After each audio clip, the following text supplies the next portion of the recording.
주님께서 여러분과 함께 또한 사제와 함께 마르코가 전한 거룩한 복음입니다. 주님 영광 받으소서.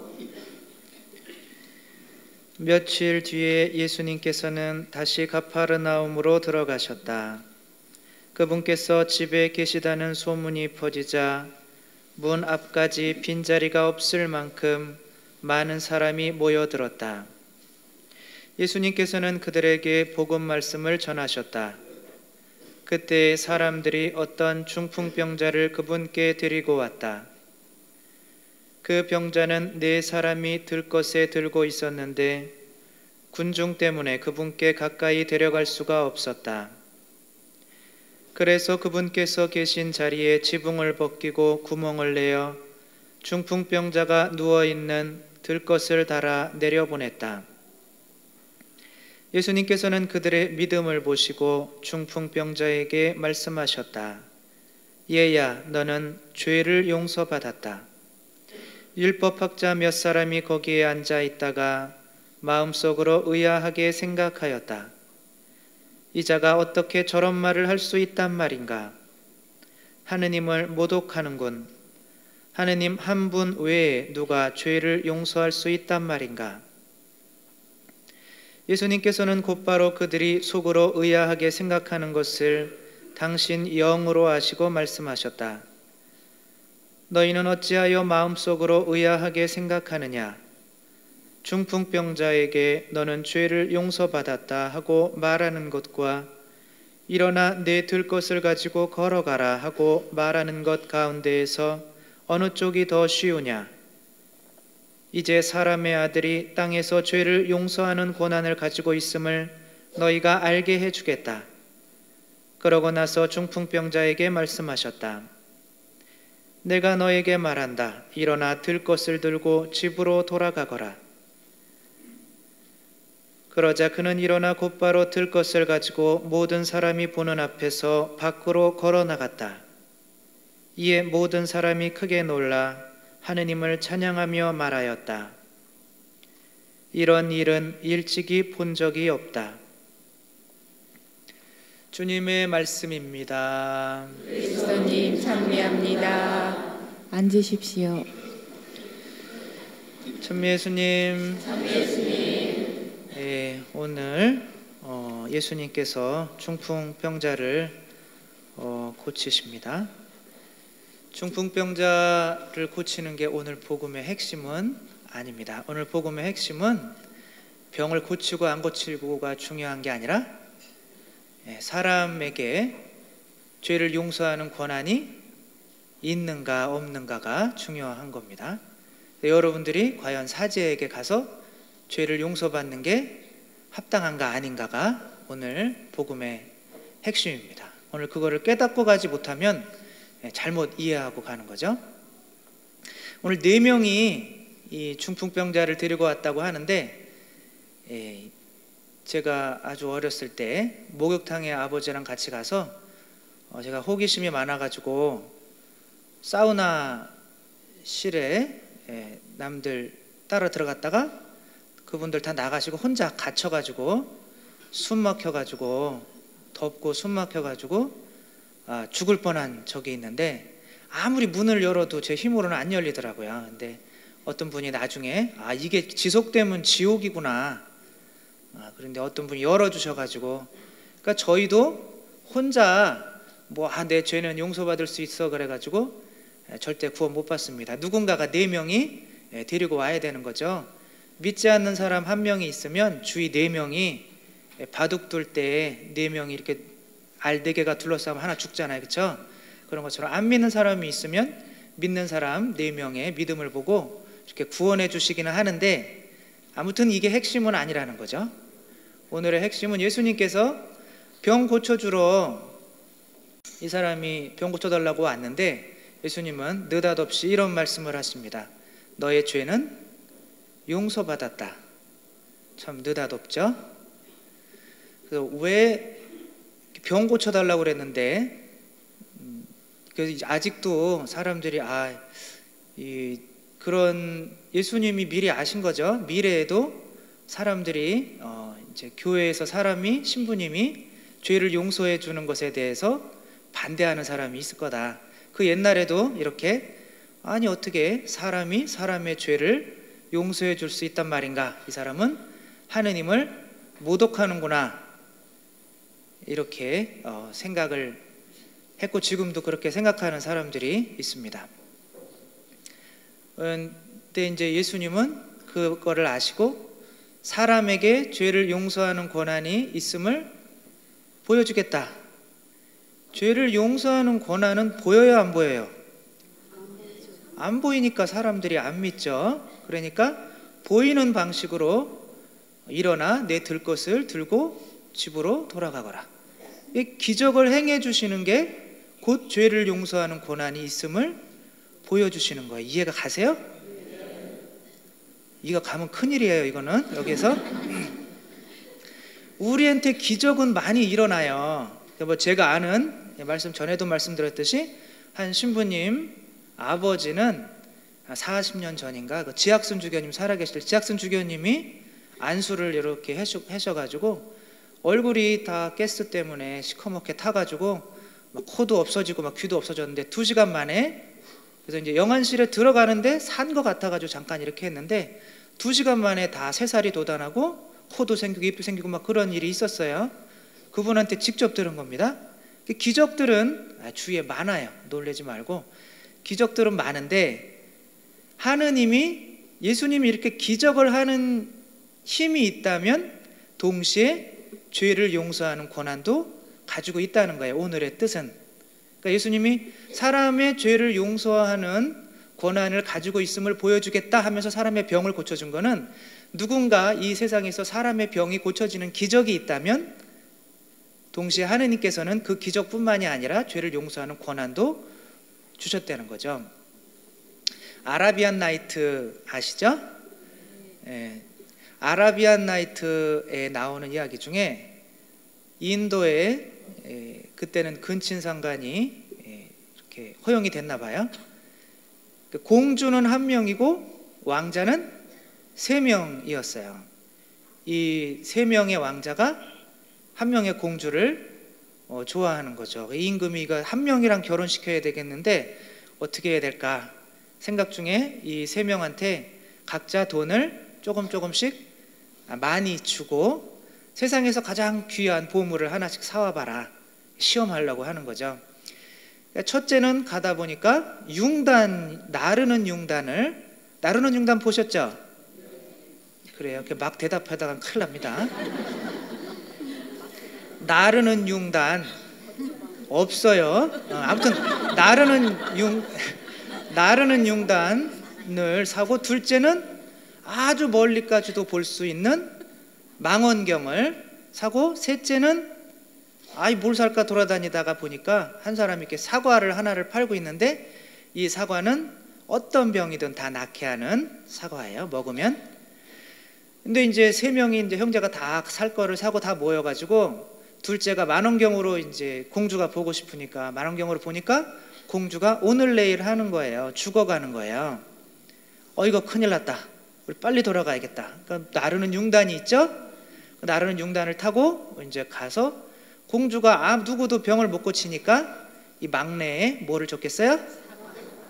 똑똑하십니다. 사과를 줬더니 이 사과를 홀라당 다 먹고 병이 깨끗이 나았어요. 누구랑 결혼했겠어요? 막내. 최진사댁 셋째 딸 알죠? 무조건 셋째가 제가 왜 삼룡인지 아시죠? 아무튼 셋째가 다 차지하게 돼 있습니다. 그게 이제 첫째와 둘째는 공주가 그러는 거예요. 당신들도 참 귀한 보물을 가졌지만 저에게 전부를 주신 건 아닙니다. 왜냐하면 그거를 사용하기는 했지만 아직 남아있죠. 그러나 막내는 하나밖에 없는 보물을 나를 위해서 다 써버렸으니까 나를 더 사랑하는 겁니다. 이렇게 사랑은 주는 거죠. 그렇죠? 그래서 막 사랑하면 주고 싶은데 막 아이들 있죠. 저는 어렸을 때 굉장히 궁금했어요. 제 부모님이 진짜 부모님이 맞는지. 여러분은 확신해요? 여러분은 확실히 부모님한테? 고해성사 들어보면은 그런 분들이 있어요. 아, 제 자식이 아닌데 그냥 속이고 키우고 있습니다. 그게 여러분들일 수도 있어요. 참 이상한 얘기야. 아무튼 그러나 이렇게 DNA 검사를 해보지 않고서는 부모님을 이렇게 확실히 알 수 없잖아요, 그렇죠? 알 수 있어요, 없어요? 뭐로 알 수 있어요? 부모님들이 아니면 그만큼 나한테 해줄 수가 없어요, 그렇죠? 부모님이 아니면 아버지가 힘들지만 맨날 나가서 일하시고 하면서 그만큼 고생하면서 나를 위해서 그만큼 일해줄 수가 없고, 엄마가 아니면 나만큼 그렇게 희생하면서 나한테 그렇게 그런 나한테 주는 거, 고생하는 거, 헌신을 보면서 부모에 대한 확신을 가지게 되는 거죠. 마찬가지로 우리 예수님이 우리한테 적당히 주셨으면 너희에게 기적을 행하는 거는 주겠지만 죄를 용서하는 권한은 안 줄랜다. 이러면 우리를 완전히 사랑하는 거예요, 아니에요? 아닌 거죠. 사랑은 완전히 주는 거예요. 예수님께서 옆구리에서 뭘 흘리셨어요? 예수님은 하느님이에요, 사람이에요? 하느님이시면서 사람이죠. 오늘 잘 대답해야 돼요. 하느님이시기 때문에 뭐를 흘리신 거예요? 물을 흘리신 거죠. 물은 뭐예요? 성령님인 거죠. 하느님이시기 때문에 줄 수 있는 모든 것이 바로 성령님입니다. 생명이죠. 또 사람이기 때문에 줄 수 있는 생명이, 사람에게 생명은 구약에 뭐라 그래요? 피죠. 예수님이 피를 흘리셨다는 것은 사람으로서의 모든 것을 준 거고, 물을 흘리셨다는 것은 하느님으로서의 모든 것을 주신 거예요. 그렇죠? 태초에 물 위에 하느님의 영이 떠돌고 있었다. 물은 성령님을 가르쳐요. 그렇죠? 목마른 사람은 다 나에게서 와라. 내가 너에게 생명의 물을 마시게 하겠다. 이 생명의 물은 바로 성령님을 의미한다. 예수님은 그 하느님 아버지가 예수님을 사랑한다는 증거는 어디서 나와요? 예수님께서 요르단강에서 세례를 받으실 때 하느님 아버지가 뭐를 내려보내세요? 성령을 뭐 모양으로 내려보내세요? 똑똑하십니다. 하느님이 비둘기 모양으로 성령을 내려보내셨기 때문에 아버지가 아들을 온전히 사랑한다는 게 우리는 알 수 있는 거죠. 그러니까 예수님은 자주 그런 말을 합니다. 아버지께서는 나에게 모든 것을 주셨다. 모든 것을 주지 않으면 사랑이 아니에요. 그러니까 저를 좋아한다는 어떤 아가씨도 있었어요. 지금 얘기는 당연히 아니겠죠. 지금 있었으면 좋겠는데 그런 여자는 하나도 없어요. 옛날에 제가 근데 저한테 마음을 주겠대요. 그래서 저는 아니 왜 마음만 줘? 다 줘야지. 그러니까 여자가 마음을 준다는 거는 다 준다는 거죠. 다 준다는 거래요. 그렇더니 뭐 별거 주지도 않더만. 근데 아무튼 사랑은 다 주는 거죠. 근데 예수님이 내가 뭐 남편이 나 당신 여보 사랑해. 근데 돈 벌어가지고 반은 내가 쓰고 반만 자기한테 줄게. 이건 완전히 사랑하는 게 아니죠. 예수님께서 죄를 용서하는 권한을 보여주겠다 하면서 기적을 일으키신 거는 하느님께서 기적을 행하시는 권한만 주실 수가 없기 때문에 그런 거예요. 하느님께서 주셨다면 이 기적을 행하는 건 사람이 할 수 있는 게 아니잖아요, 그렇죠? 하느님으로부터 받은 은총인데 기적을 행하는 은총을 받았다면 동시에 죄를 용서하는 권한도 주셨음을 의미하는 거예요. 오늘 복음 내용이 그런 겁니다. 이 교회에 예수님께서 뭐라고 그래요? 이렇게 부활하셔서 성령을 이렇게 숨을 내쉬는 거예요. 숨은 성령을 뜻해요. 성령을 받아라. 예수님께서 하느님의 권능을 주시는 거죠. 성령을.